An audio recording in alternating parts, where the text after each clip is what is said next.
வணக்கம் மக்களே, இந்த வீடியோவில் நம்ம என்ன செய்தி பார்க்க போகிறோம்னா, பிரபல நடிகர் குடிக்கு அடிமையாகி தான் இறந்து போயிட்டாரு. அதனால்தான் அவர் துடிதுடித்து இந்த மாதிரி நோயினால் அவதிப்பட்டு இறந்து போனார் என்று ஓப்பனாக குஷ்பு பார்த்தீங்கன்னா பேட்டி கொடுத்துருக்காங்க. அந்த பேட்டி இணையதளத்தில் வைரல் ஆகிட்டு வருது.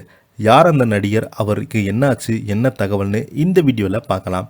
அதுக்கு முன்னாடி முதன்முறையாக நம்ம சேனலை ஃபஸ்ட் டைம் பார்க்குறீங்கன்னா சப்ஸ்கிரைப் பண்ணாதவங்களாம் சப்ஸ்கிரைப் பண்ணிக்கோங்க. பெல் பட்டன் சிம்பல் அமைக்கி நம்ம சேனலோட நோட்டிஃபிகேஷனை எனபிள் பண்ணிக்கோங்க.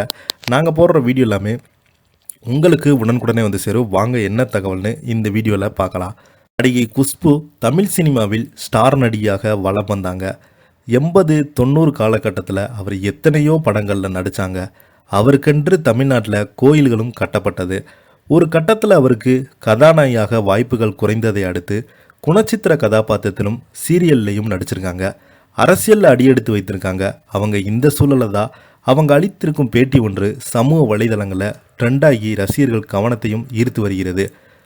இந்த நிலையில் பார்த்தீங்கன்னா மும்பையை சேர்ந்த குஷ்பு தமிழ் சினிமாவில் அறிமுகமாகி முன்னணி நடிகையானாங்க. ஹாலிவுட்டில் அறிமுகமான சில படங்கள்லேயே தமிழில் முறையாக கற்றுக்கொண்டு தனது சொந்த குரலில் டப்பிங் பேசி ஆச்சரியத்தை ஏற்படுத்தினாங்க. ரஜினிகாந்த், கமலஹாசன், விஜயகாந்த், சத்யராஜ், பிரபு என 80களில் முன்னணி ஹீரோக்களாக இருந்த அத்தனை பேருடன் நடித்தவர் தான் அவர். தமிழ் மட்டுமன்றி மலையாளம், தெலுங்கு, ஹிந்தி உள்ளிட்ட மொழிகளில் தொடர்ந்து நடித்து வராங்க. முறைமாமன் படத்தில் நடித்த போது சுந்தர்சியுடன் அவருக்கு காதல் ஏற்பட்டதை தொடர்ந்து பல வருட காத்திருப்புக்கு பிறகு 2 பேருமே திருமணம் செய்து கொண்டாங்க. இன்று வரை உச்சக்கட்ட காதலோடு வாழ்க்கையை நகர்த்தி கொண்டிருக்காங்க. அவங்க சினிமாவில் மட்டுமன்றி அரசியலில் அடியெடுத்து வைத்து அவங்க இப்போது பாஜகவில் இருக்காங்க. பிரபல ஹிந்தி நடிகர் ராஜீவ் கபூர் குறித்து குஷ்பு ஒரு பேட்டியில் பேசியிருக்காங்க. அவங்க அளித்த பேட்டி பார்த்தீங்கன்னா, ராஜீவ் கபூருக்கு இதய பிரச்சனை இருந்தது. அது மட்டுமின்றி மதுவுக்கு அவங்க ரொம்பவே அடிமையாகிவிட்டார். அந்த மது பழக்கம்தான் அவருக்கு பெரும் சிக்கலை உருவாக்கும் என்று முன்கூட்டியே தெரிந்தது. இதனால் தான் அந்த பழக்கத்திலிருந்து அவரை வெளியே கொண்டு வர எவ்வளவோ நாங்கள் முயற்சி செய்து பார்த்தோம். ஆனால் எதுவுமே பலன் கொடுக்கல. அவர் ரொம்ப தாழ்வான இடத்துக்கு சென்றுட்டார் என்பது ஒரு உண்மைதான். அவருக்கு முழங்காலில் பிரச்சனை இருந்தது.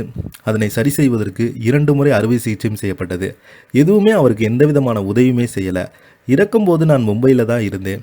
முதன்முறையாக போனி கபூர் தான் ராஜுவின் இறப்பு செய்தியை எங்களுக்கு சொன்னார். அது எனக்கு பெரிய அதிர்ச்சியை கொடுத்தது. அவங்க இறப்பதற்கு ஒரு நாள் முன்பு தான் அவருடன் பேசினோம். கொரோனா காலகட்டத்தில் அவருக்கு அதிக காய்ச்சல் வந்துவிட்டது.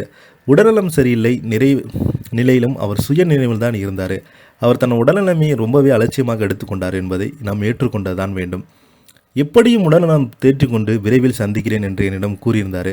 அவரது மரணம் இப்போது எனக்கு அதிர்ச்சி அடைத்தை கொடுக்குது. நாங்கள் அவ்வளவு நெருங்கிய நண்பர்களாக இருந்தோம். இன்னும் அவர் எங்களோடு தான் இருக்கிறார் என்று இன்னுமே நம்புகிறேன் என்கிறாங்க.